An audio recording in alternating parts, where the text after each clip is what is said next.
ኖላዊ ባለፈው ክፍል ጆሮና ሀና ተገናኝተው ምን እንዳጠፋ ይጠይቃታል። እሷ ተናዳ ጥላው ትሄዳለች። ሀና በስራ ቦታዋ ላይ በሐሳብ ሄዳ ነበር። ሰላም መታ ስትጠይቃት ነገረቻት። ነገር ግን ሰላም እንድታርፍ ብላ ታሳርፈታለች። ፖሊሶች ገንዘቡን እንደወሰዱ ጆሮ ሰምቷል። ፍቅር ለሰላም ደውላ እውነቱን ነገረቻት። ጆሮ ለአባቷ ሲል ብሩን የጠየቀው ለዚህ እንደሆነ አውቃለች። እሷም ደንግጣ ተረብሻለች። በክፍል 30 ምን ይፈጠር ይሆን? አብረን እናያለን። ቪዲዮን ላይክ በማድረግ ጀምሩ። ኤልያስ ጆሮን አስጠርቶ መንገድ ላይ እየጠበቀው ነበር። ጆሮን መጥቶ ለምን እንዳያስጠራው ይጠይቀዋል። ኤልያስም በንዴት ንግግሩ ሀናን ሸኝቷት እንደመጣ ይጠይቀዋል። ጆሮም እረ አይደለም ብሎ ይመልስለታል። ቤተክርስቲያን ሄዶ እንደመጣ ይነግረዋል። ጆሮ በመገረም ለምን እንደሚጠላውና ምን እንዳደረገ ይጠይቀዋል። ኤልያስም ብር ወዳድ እንደሆነና ራስ ወዳድ እንደሆነ ይነግረዋል። ኤልያስን በመገረም ጆሮ ያየዋል። ጆሮም ሀናን እንዳይቀማው ፈርቶ እንደሆነ ይጠይቀዋል። ኤልያስም ይናደዳል። ገንዘብ ወዳድና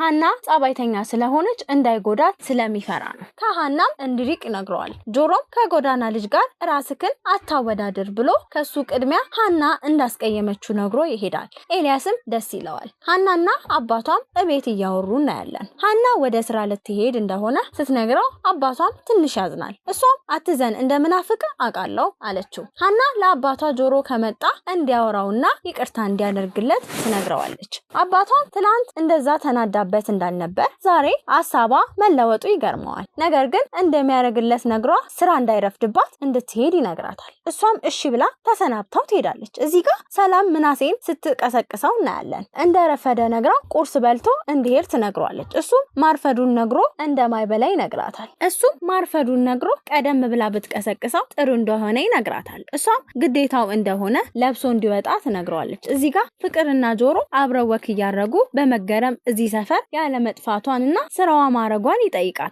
ወንድሟ እንዲህ ተጨንቆ እንዴት ጠፋለው ትለዋለች። ከሀና አባት ጋር እንደምታስታርቀው ትነግረዋለች እና እሱም ደስ ብሎት ግቢያቸውን ከሩቅ ሆኖ ያሳያታል። እሷን ግቢውን ስታይ እዛ ግቢ አንድ ክፍል እንዳለና እሱንም እንደምታውቀው ትነግረዋለች እና የሀና አባት እሱ እንደሆነ ትጠይቀዋለች። እሱም አዎ እሱ ነው በማለት የት እንደምታውቀው ይጠይቃታል። እሷም ጥሩ ሰው ናቸው ትለዋለች። ነገሩን እነግርሃለሁ ጊዜ የለም ብላው ጆሮም እንድትሸፋፈን ጃኬቱን ሰጥቷት ሂጂ እዚህ ጠብቅሻለሁ ይላታል። እሷም በግድ ይዛው ትሄዳለች። መንገድ ላይ ኤልያስና ታሬ ይገናኛሉ። ታሬም በጠዋት የት እንደሄደ ይጠይቀዋል። ጆሮ ሊያገኘው እንደሄደና በጣም ክፉና ሌባ እንደሆነ አባቱን በሽጉጥ አስፈራርቶ ብር እንደጠየቀው ይነግረዋል። ታሬም እንዳሰበው እንዳልሆነና ለሀና ሲል ገንዘብ እንደጠየቀ ይነግረዋል። ኤልያስም ይደነግጣል። አባቷ ይሄን ያህል ገንዘብ ያስፈልገው እንደሆነ ሀና ለምን አልነገረችኝም? ይሄን ያህል መታመሙን መቻወቅ ይሏል። እንደሰጣት ይጠይቀዋል እና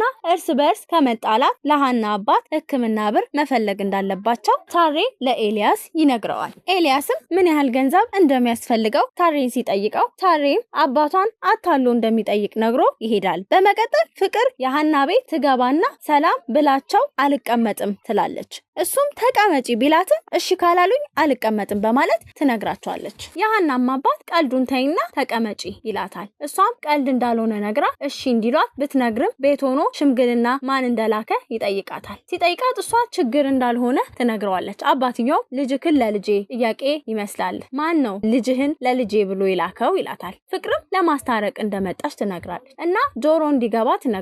ጆሮ የሚገባና አባትየውን ይቅርታ ይጠይቀዋል። አባትየው ደንግጦ ይቆማል። እንዴት እንደተገናኙ ግራ በመጋባት ይጠይቃታል። እሷም የጠፋባቸው የእሷ ወንድም እንደሆነና ጆሮም ፈልጊልኛላ ሀናን መሆኑን ያውቃሉ። አባትየው በመገረም ሀና ጠዋት ስትወጣ ይቅርታ እንዲያደርግለት ስለነገረው ለዛ ነው ይቅርታ ያልኩ በማለት ተቀላልደው ይታረቃል። አብረው ቁጭ ብለው ማውራት ይጀምራሉ። በመቀጠል ሰላም ቁጭ ብላ ያለ ሀና መታ ምን እንደምትፈልግ ብትጠይቃትም ሰላም ምንም እንዳልፈለገች ነግራት ቁጭ ብላ ፊልም እንድታይ ትነግራታለች። ሰላም ሀናን ስለባለፈው ነገር ትጠይቃታለች። ሀናም እሱን ነገር ፈታ ወደ ሌላ ችግር እንደገባችና ጥሩ ሰው ማስቀየሟን ትነግራታለች። ሰላም ደውላ ይቅርታ እንድትጠይቀው ነገረቻት። ሀና በአካል አግኝታው መጠየቅ እንዳለባት ትነግራታለች። ሰላም አብራት እንደምትሄድ ነገረቻት። አብራት ትሄዳለች። ሄደው ጆሮን ያገኙትና ይቅርታ ትጠይቀዋለች። እሷ ምንም እንዳላጠፋች ይነግራታል። ሰላም ግን አትኩራ ጆሮን እያየችው ነበር። የት እንደምታውቀው ታስባለች። እሱ ግን ያኔ ስልኳን ሲወስድ ያስታውሳታል። ሀናም ደንግጣ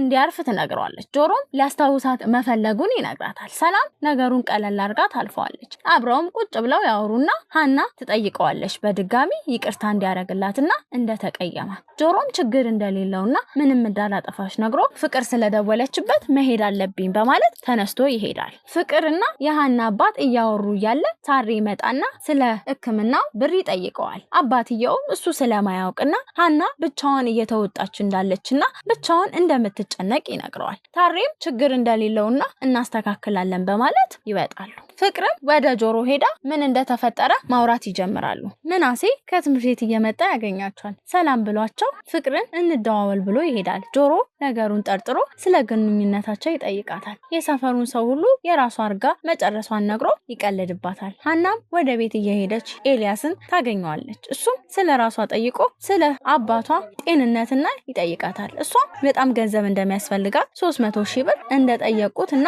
የምትሰራበት ቦታ 100 ሺህ ብር እንደተሰጣት ግማሹን በመድኃኒት መግዛት እንደጨረሰች ነግራ ታለቅሳለች። እሱም አባብሏት እንድትረጋጋ ይነግራትና እሷም ተነስታ ወደ ቤት ትሄዳለች። ምናሴ ፍቅር ትምህርት ቤት እንድትቀጥል እንደሚፈልግ ለሰላም ይነግራታል። እናም እናታቸው ከምትሰጣቸው ብር እንዲተባበሯት ነግሯት ሰላምም ትስማማለች። ሀና ቤት ከአባቷ ጋር መውጣት ፈልጋ ብትጠይቀውም እሱ ግን ጆሮን እንደሚጠብቀው ይነግራታል። እሷም ቅናት ብጤ ያድርባታል። እሱም ቀልዶባት በዛውም ጆሮን ቤተክርስቲያን መውሰድ እንደፈለገ ይነግራታል። እና እሷም ወታ ትሄዳለች። ጆሮ ድንገት ታሬን ፈልጎ ታሬ የሚሰራበት ቦታ ይሄዳል። ታሬ ወጥቶ ነበር፣ ግን ኤልያስ ቁጭ ብሎ ነበር። እሱ እንዳለ አይቶ ሊወጣ ሲል ኤልያስ ጆሮን ጠርቶት ይቅርታ ይጠይቀዋል። እሱም ችግር እንደሌለ ይነግረዋል። ጥሩ ባህሪ እንዳለው ሀና እንደነገረችው ነግሮ አሁን ለሀና አባት ገንዘብ እንደሚያስፈልጋቸው ይነግረዋል። እና ወደ ደሴ ተመልሶ ገንዘብ እንደሚፈልግ ስራ እንደሚሰራ ይነግረዋል። እሱም ገንዘብ መፈለግ እንዳለባቸው ነግሮ ታሬ መጥቶ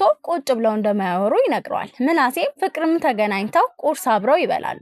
አብረው እንደሚውሉ ተነጋግረው ምናሴ ትምህርት ቤት እንድትማርና ብር እንደሚረዷት ይነግራታል። ፍቅርም በንዴት ገንዘባታ እንዳልሆነና አባቷም እንደሚያስተምራትና እሷ ግን መማር እንደማትፈልግ የአባቷን ስም እየጠሩባት ቁማርተኛ በማለት ስለሚጠሯት እንደማትፈልግ ትነግሯለች። ምናሴም ይቅርታ ይጠይቃትና ሌላ ቤት መቀየር እንዳለባቸው ተስማምተው ይወጣሉ። በነጋታው ኤልያስ ሀናን ጠርቶ ይሰናበታታል። ሀናን በመሄዱ ደንግጣ ለምን እንደሚሄድ ትጠይቋለች። እሱም መመለስ እንዳለበት በእጁ ብር እንደሌለ እንደጨረሰ ነግሮ ይሰናበታታል። እሷም በመሄዱ በጣም ታዝናለች። ኖላዊ ክፍል 30 ይህን ይመስል ነበር። ክፍል 31 እንዲደርሶ ቻናሉን ሰብስክራይብ በማድረግ ደውሉን ያጥፉ።